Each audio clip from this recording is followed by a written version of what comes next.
Today we're answering questions about the Scripture memory system.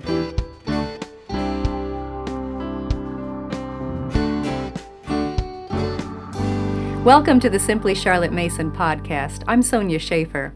Many years ago, my family discovered a wonderful little system to help us with Scripture memory. With this simple tool, we constantly learn new verses, plus we review every verse we've ever learned every month. And it takes only 5 minutes a day. Thousands of families are now using the Scripture memory system in their homes, and we are thrilled. Scripture memory should be a lifelong spiritual habit for all ages. And forming that habit as a family is a rich and rewarding experience. If you haven't yet seen how the Scripture memory system works, we have instructions and videos that will help you get set up for your family. We also have a beautiful Scripture memory box and pre-printed verse cards and dividers if you'd like to grab the system already set up and ready to start. I'll leave links to all of those in the notes. It's really a very simple system to use, but sometimes specific questions pop up as you dig into the details. So today, I'd like to give you answers to questions we've received about the Scripture memory system. Perhaps you've had some of the same questions. Question number 1. It's great that we're constantly adding new verses to our box, but what about the younger children in the family? Do we have to start over once they're old enough to talk and join in? No, you don't. Just keep going. Your younger children will learn the verses by hearing them recited every month. In fact, they probably already know most of the verses from the months that they've been listening to the rest of the family learn and recite the passages. Don't hurry them or push them. Allow them to listen as long as they want to, and invite them to join in when they feel comfortable. Many of you know that my youngest daughter struggles with speaking due to autism and pervasive developmental delays. It's very difficult for her to get the words from her mind to her mouth and speak them, let alone try to speak them at the same rate as everybody else is reciting. So we didn't require her to recite with us when we did our Scripture memory box every morning. She sat and listened for years. After those older children had graduated, there was only Hannah and me left, and I wasn't sure what would happen. I knew that I wanted to continue memorizing Scripture, and it certainly wouldn't hurt her to keep hearing it, but I thought I would try an experiment. The first morning that it was just the two of us for Scripture memory time, I pulled out the card for today and read it through as usual. Then I grabbed the odd, or maybe it was the even card, I don't remember which one it was, but I handed it to her. She knew exactly what to do with it. She'd been watching and listening to us do the cards for many years. She didn't even hesitate.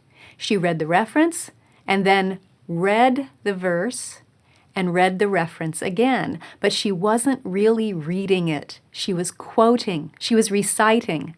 How do I know? Because she was following along the lines with her finger, and the words coming out of her mouth weren't following the same pace as the words she was pointing to. She had memorized those verses just from hearing them recited and reviewed every month over the years. If she can do it, so can your younger children. In fact, don't be surprised if they know those verses better than you do. Question number 2. How do you choose verses? I like to do a mixture of single verses, short passages like a paragraph or so, and long passages like a whole psalm or a chapter from both the Old Testament and the New Testament. I try to select verses that convey ideas to feed our minds and hearts, passages that remind us of truths about God, verses that bolster our faith in Him, psalms that remind us of His presence and help, passages that shape our thinking and our character as we do life each day. If you would like help selecting verses, we have hundreds already gathered and formatted on cards. You can download them for free, or you can purchase pre-printed ones. There are 12 card packs. Each pack holds about 50 verses in various lengths of passages. You can go through the packs in any order, and they are bundled into 2 sets of 6 packs each. Each pack should be enough to last at least 1 year, so each set of 6 packs should give you enough verses to work on for 6 years. 6 years with this pack of verses, and 6 years with this pack of verses. Feel free to use them as is, or scan the list and pick and choose, or add other verses that you would like to. Question number 3. Does it matter which version of the Bible we use? Well, that's a personal choice. Our family's scripture memory box cards feature a variety of different translations. Some of the verses are King James. Usually those are psalms that I memorized when I was young, and I didn't want to have to try and rememorize them now in a different version. But some are other Bible translations.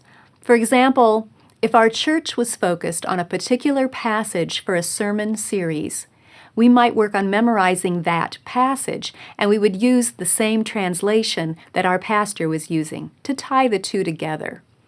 Or, if I thought a verse would be easier for the children to understand and grasp in one particular version, then I would use that translation for that verse. So it's really up to you. Currently, the scripture memory cards on our site are available in King James, KJV, and in English Standard Version, ESV. Question number 4. I know with the system you usually read the verse through once each day, but how do you learn longer passages? Do you work on them one verse at a time? I like to use the same method for any length passage. Read it through once a day. Well, of course, you could focus on one verse at a time, but I've found a couple of advantages to memorizing the passage as a whole. First, you're hearing the whole context every time, so you don't get confused as to which single verse comes after or before which other single verse. It's just one whole entity, and you can follow the line of thought contained in that passage. The second advantage that I found is that when I memorize it as one whole passage, every verse gets equal time in the spotlight. When I was younger, I memorized some passages one verse at a time. So I'd memorize verse 1. Once I had that down, then I would focus on verse 2 and say 1 and 2 together. And then I would add verse 3 and say 1, 2, and 3 together, and so on until I reached the final verse. Now that method can work, but I discovered something. I knew the first few verses of that passage much better than I knew the last part of it, because I had said those first few verses more often. Think about it. You say verse 1 every time you work on the passage, but you say the last verse only enough times to remember it and finish. So I like to keep the entire passage together as one entity. Now that's not to say you can't or shouldn't memorize one verse at a time. Feel free to do that if that works best for you. The main point is memorize Scripture and make it a habit, whatever method you use to do the memorizing. Question number 5. Does it really take just 5 minutes a day? Well, as you continue to add verses to your box, it's going to take longer to go through each day's cards, of course, but I think you'll be amazed at how many you can get through in just 5 minutes. I like to walk people through the scripture memory system, and usually when I do that demonstration in a group, people cannot believe how little time it took to do several verse cards of varying lengths. I made a video of that demonstration using a timer, so you can see for yourself. I'll leave a link to that video in the notes. Now I will say that it probably takes us closer to 10 minutes per day at this point. We've been using the system so long that we have about 8 or 10 cards behind each date of the month divider. But I think 10 minutes a day is still time worth investing in the spiritual habit of Scripture memory. And I hope you get to that point too someday. Which brings us to the last question. Question number 6, what do you do when your box is full? Well, I guess you could look for a bigger box. Now, the beautiful wooden Scripture memory box that you see behind me on the table will hold more verse cards than just a regular plastic index card box. But here's what we did, and it's worked quite well. Whenever your box gets full, we took dividers 16 through 31 with their verse cards and transferred them to a different box. Since those numbered dividers are the ones with multiple cards behind them, that basically cut our verse collection in half. It was split between 2 boxes.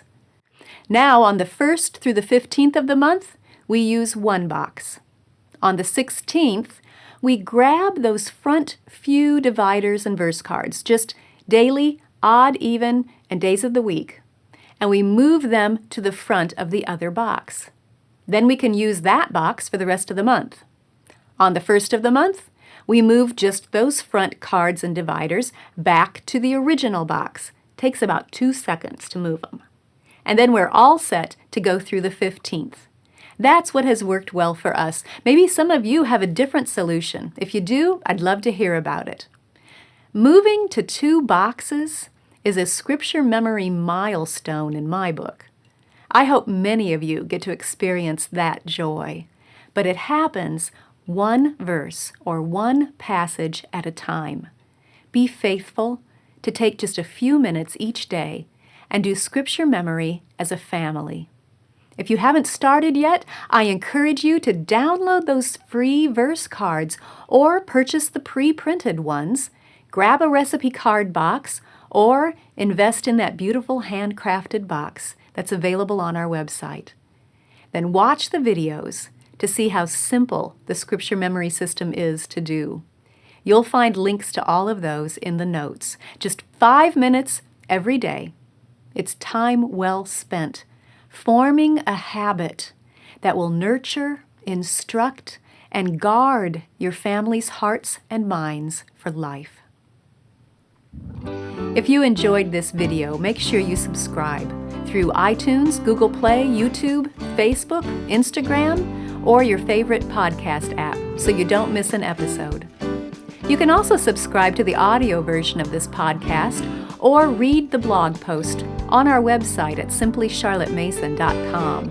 All of those links will be in the notes, along with links to all of the resources that I mentioned. Thanks for joining me. See you next time.